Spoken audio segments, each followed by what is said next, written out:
How many times have you had your performance destroyed by a single mistake? A missed shot, a lapse in concentration, a fleeting moment of self-doubt. It's the invisible battle within that often separates champions from the rest. But imagine if every performance, you were able to tap into the full potential of your mind, where your confidence became unshakable, where flow state happened at will, and you were able to instantly detach from mistakes. If those are things that you want to experience every game, match, or race day, then you must watch the rest of this video, because I'm going to share the 5 things that every athlete needs to do for optimal mental preparation. If you follow these on the day of every single performance, those constant 6 or 7s out of 10 that you experience will easily become 9s and 10s. So let's get started. Okay, so everything that we're going to cover in this video now is in a set order, as though you're waking up on the day of your performance, and that's the only thing that you have to do that day, where it starts late morning or in the afternoon. But feel free to move these things around depending on your situation, because I appreciate that some of you may have an evening game after a day of school, or you may have to travel a few hours for an away game or special event. So the first thing that really starts dialing in that mental preparation is, as soon as you wake up,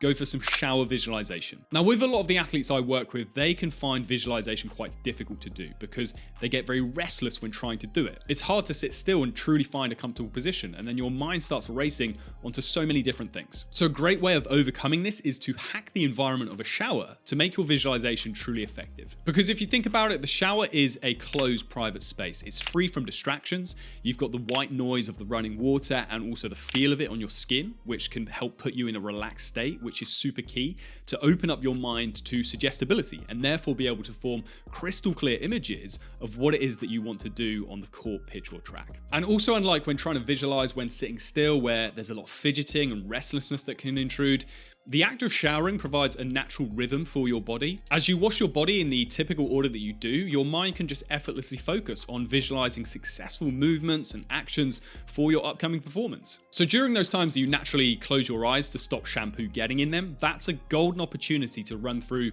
a few repetitions of executing certain skills perfectly. Whatever movement, actions, or moments indicate success for your sport. Again, the warm water and the sound of it really helps you just dial in because of the relaxing effects that it has. This then instantly boosts your confidence minutes after waking up, eliminating some of that muscle tension and possible performance anxiety that you're feeling. And then after getting out of the shower, it's then time to lock in that newfound confidence with making yourself look good. We all know modern day athletes want their hair and teeth to look fresh and clean for game day, but there's also one other thing that often goes unnoticed, and that's your skincare routine. As an athlete, your face takes an absolute pummeling while performing. All the sweat, dirt, and exposure to harsh weather and sunlight can really take its toll. So that's why I'm delighted that T. Hanley has kindly sponsored today's video. They simplify the entire process of taking care of your skin. I recommend you start with their level 1 system, which comes with everything that you need to get up and running. A daily face wash to get rid of all the dirt and grime that builds up on your skin from working your butt off on the field. An exfoliating scrub to get rid of dead skin cells. An AO moisturizer with SPF 20 to protect your skin from the sun. And a PM moisturizer to help your skin stay hydrated throughout the night. And my favorite part about T. Hanley is that every box comes with an instruction card, which gives you the blueprint on how to execute the perfect skincare game plan. Their products have made my skin look and feel better than ever, but you don't just have to take my word for it. They have over 10,000 5-star reviews on their website from satisfied customers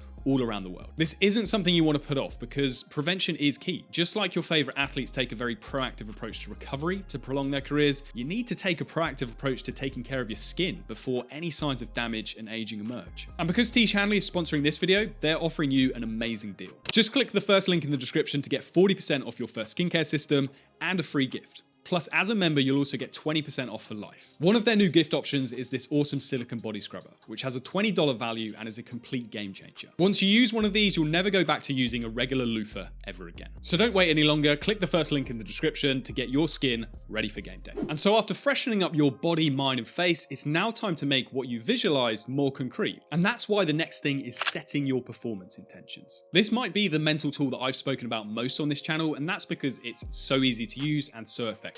So even after some successful visualization, there will still be some racing thoughts that you're having about today's performance. It's very easy to get caught up in the infinite what ifs. So to alleviate that mental pinball going on inside your head, you can narrow your focus by writing up to 3 specific performance intentions. This helps you really dial into the behaviors as well as the emotional and cognitive states that you want to channel when you're performing. The brain loves to follow the inputs you give it. So if you give it a super specific intention, it will both consciously and unconsciously do all it can to help you actualize these intentions. There are many different types of performance intentions that you can set, but here are two of the easiest ones to really dial into. Number one is action intentions. So these refer to specific skills, techniques, and descriptions of the form of movements. So if you're a volleyball player, it may be, I will always keep my elbows locked out so that my passes to my setter are accurate. Just think of all the skills that truly indicate success for you, and even things that you know will cause you a little bit of anxiety because you're maybe a little inconsistent with them. Then number two is attitude intentions. So these obviously refer to the attitude or demeanor that you want to bring to the performance. These can be single words as long as they truly resonate and make sense to you. And these may vary performance to performance. Sometimes you want to play with joy. Other times you may want to actually play with aggression. And then if you want, you can combine attitude and action intentions into one. So you could say something like, I will play with aggression by dominating the midfield through winning every single 50-50 against opposing players. Like I said, you may want to write up to 3 intentions, but sometimes 1 is enough. I wouldn't go above 3 though, because that's just too many to have to remember and keep track of. And in any case, what these also allow for is an increased sense of control, because the more control we feel, the more confident we are in our ability to execute. Having that intention is a clearer marker of success that we can actually reach out for through our own efforts. You're moving from being passive to far more active, that you're intending for a very specific outcome, and this will prepare both your mind and body to just go out and seize that. And so moving on, thing number 3 is then actually something to dial things back a notch, and that is domain detachment. Because it may now be the case that you have a few hours to kill before you actually have to leave for your event or match. You can sometimes have a whole morning to kill, and if you're just getting consumed by the upcoming performance, you can blow a lot of your physical and, more importantly, emotional and mental energy before it's actually time to compete. And that's why you can sometimes feel drained or completely flat when it actually starts. And so what domain detachment looks like is just chilling. Preoccupy your mind and sometimes your body with something completely unrelated to your sport. A lot of NBA athletes will watch movies or a few episodes of something on Netflix in the afternoon while they're waiting for a 6 or 7 p.m. tip-off. One of my recent athletes who's a football player will just casually go shoot some hoops on his driveway for half an hour just to loosen up a bit and relieve a bit of physical and mental tension. I've said this before, but even 3 or 4 hours before your performance, you're still technically a parked car. It's not yet time to drive, so if you're obsessing over the event, you're just revving the engine while the handbrake is still on, and obviously this just starts wasting a lot of fuel in the tank. So get out of the car and go do something that completely relaxes you and takes your mind off of things. Go for a walk, have a read, or play some video games. So as much as it may seem counterintuitive, for a few hours you need to stop caring whatsoever about the event, because it's all about keeping the physical and mental energy reserves topped up to the max until it's actually time to use them. And so after these few hours of domain detachment, it's most likely the case that you're now needing to get properly ready for the performance. So to mark this transition, it's super key to engage in the next step, which is breath work. Because it's very easy to go from relaxed to super wired. So to avoid this temptation, it's a good idea to engage in 5 or 10 minutes of conscious breathing, just to stay calm, composed, and in control of the situation. There are loads of different breathing techniques out there, like box breathing, the 4-7-8 method, etc. But if you're a beginner to any form of breathwork, it's fine to just focus on whatever breathing rhythm feels natural to you. There's no need to count to a certain number in or out, just focus on what feels comfortable. Breathwork, if done consistently, has so many benefits for athletes, both physically and mentally. Studies have found that diaphragmatic breathing in particular allows athletes to better manage their stress response. And this can lead to enhanced motor coordination, improved emotional regulation, increased concentration and focus, as well as faster information processing and decision making. The temptation is to start getting all hyped up, but before you gradually increase your arousal levels, you need to set this composed foundation. And then after doing this, take a moment to quickly read through those performance intentions that you wrote out earlier. Because in this calm, composed state, your mind will again be much more open and suggestible to them,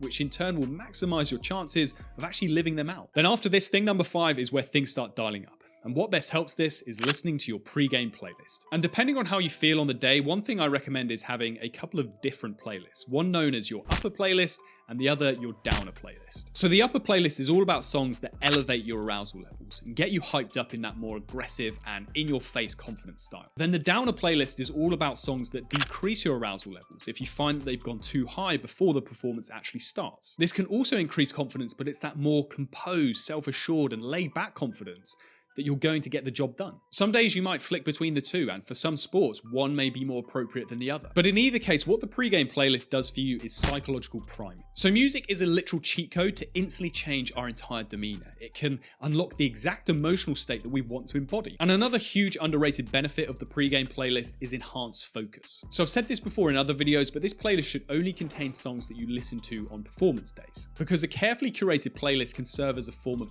auditory cueing, signaling to your brain that it's time to focus and concentrate. By associating specific songs with your pre-game routine, you can create a mental anchor that facilitates the transition to a focused state of mind, blocking out distractions and enhancing your overall performance readiness. You also want to use this playlist to put yourself in a position where you feel that you're 100% responsible for your performance, that you're in complete control surrounding what will happen when the first whistle or starting pistol sounds. It is this mindset of complete personal accountability that the very elite all have. So those are the 5 things that will get you in the right headspace for game day. Good luck putting them into practice. And thanks again to my friends at Hanley for supporting the channel. Remember to check out the link in the description, and I'll see you in the next one.